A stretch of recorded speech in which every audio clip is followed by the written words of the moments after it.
Alim itu dia bisa menempatkan dirinya di mana dia bicara, apa yang harus dia katakan. Dia tahu posisinya. Iya. Kalau sekarang ini penuntut ilmu baru saja belajar, ada yang keaman duduk setahun, setengah tahun, tiba-tiba keluar ingin menjadi mufti dunia di internet.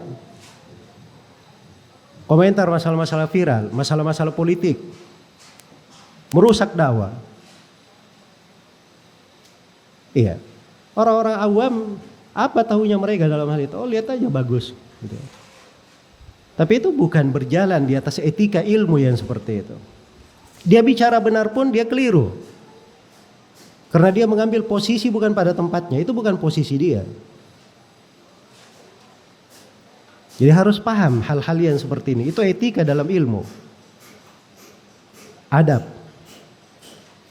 Asy-Syabi itu lebih banyak mengajarnya dari murid-murid Ibnu Mas'ud. Ini dari madrasah penduduk Kufah ini, Imam Asy-Syabi, Amir bin Syarahil. Berjumpa dengan lebih 100 orang sahabat. Dimintai fatwa dan para sahabat masih hidup. Ini Asy-Syabi. Lebih populer di tengah manusia. Tapi kalau ada masalah genting terjadi, dia nggak bicara, diam. Yang bicara itu Ibrahim An-Nakhai. Lebih sedikit bicaranya, tapi dia menjadi rujukan memang sebab lebih berilmu. Lebih faqih daripada Asy-Syabi. Nah, itu para ulama. Jadi kalau mau lihat ilmu itu, lihat dulu orang itu. Dia pandai menjawab pertanyaan. Dan semua pertanyaan dia jawab. Semua orang yang menjawab semua pertanyaan itu berarti di bahasa sebagian ulama itu orang sinting. Di bahasa sebagian sahabat. Jelas ya? Masuk bertanya seakan-akan tidak tahu posisinya apa. Bisa sebagai kepala negara, bisa menjadi kepala kepolisian, bisa menjadi kepala keamanan, bisa menjadi hakim di pengadilan. Dia tidak tahu posisinya ini ustadz atau dia profesinya banyak.